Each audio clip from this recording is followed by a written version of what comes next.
So we're back for week 5, where we're going to be talking about clinical research and special populations. I think everybody's doing a good job on the discussion board, and we're getting some good discussions going on that, so that's great. By this point, everyone should have posted their response regarding the informed consent document that we reviewed this past week during week 4. And also, you should have already turned in your midterm exam, or excuse me, your Project 1 GCP assignment. So I'll be looking on those this week and getting those graded within the next few days and get those back to you. So you should be able to see those grades coming up in your My Grades section on Blackboard. So if anyone has any questions about that, certainly let me know. But the ones that I've seen so far look pretty good, so I'm encouraged by that. So at any rate, we're going to be going over special populations, and so we've got a few readings that we're going to go over this week, and we'll have a kind of a brief discussion board topic. I don't think it'll be too difficult for you to do.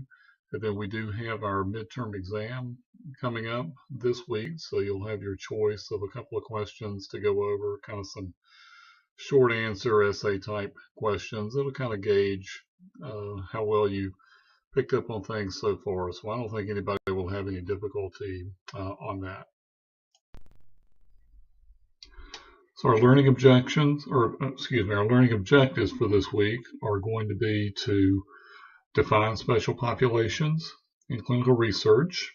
We're also going to discuss important considerations involving the informed consent of special population subjects, and we're going to understand the circumstances and ethical issues of the U.S. public health research studies that were conducted at Tuskegee and also in Guatemala.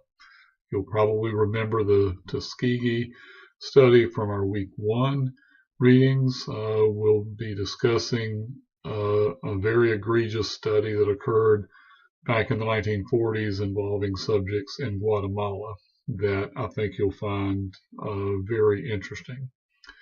So we'll go over these learning objectives, and that'll drive our activities for the week.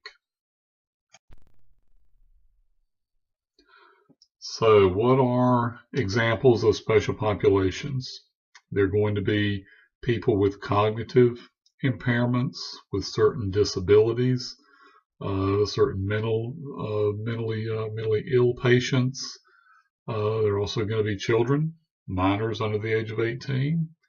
They can also be captive populations, which would include soldiers, prisoners, even students in a residential environment.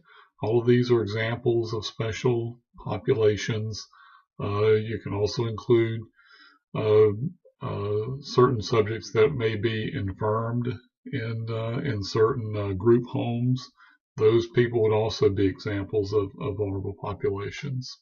So we just need to make sure we understand who those are and what kind of special considerations they're going to have when they participate in a research study.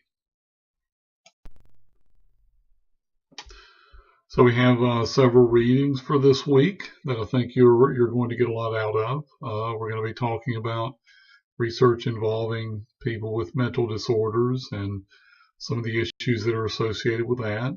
Also, the second article here, Caring About Risks, written by the author Carl Elliott, who is a well-known ethicist in our field, a psychiatrist at the University of Minnesota. Going to be talking about some considerations with consenting subjects, specifically those that have psychological conditions that may not fully understand exactly what they're participating in, but who otherwise might be mentally competent to participate. Also, some discussion about captive populations, in this case military personnel, and then finally a discussion of the U.S. Public Health Service research studies that were conducted at Tuskegee and most specifically in Guatemala back in the 1940s, that I think you're going to find this information to be very eye-opening and interesting.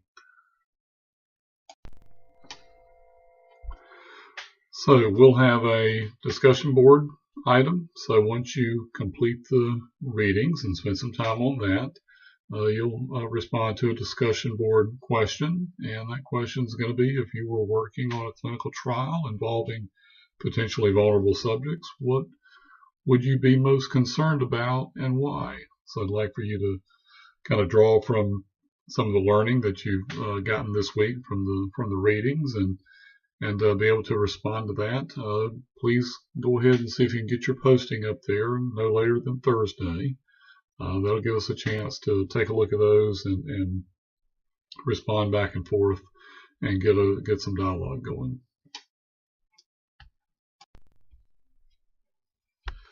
So I know all of you are waiting very eagerly to get to the midterm exam. You should find that out there on Blackboard.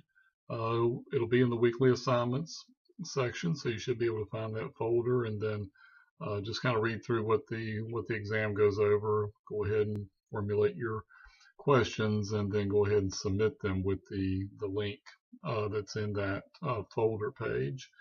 So it'll be due by this Sunday, April 19th. I don't think you're going to have a whole lot of difficulty with it. They'll be pretty easy.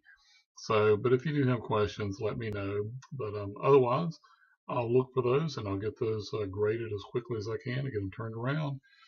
So you'll see those appear in your My Grades section.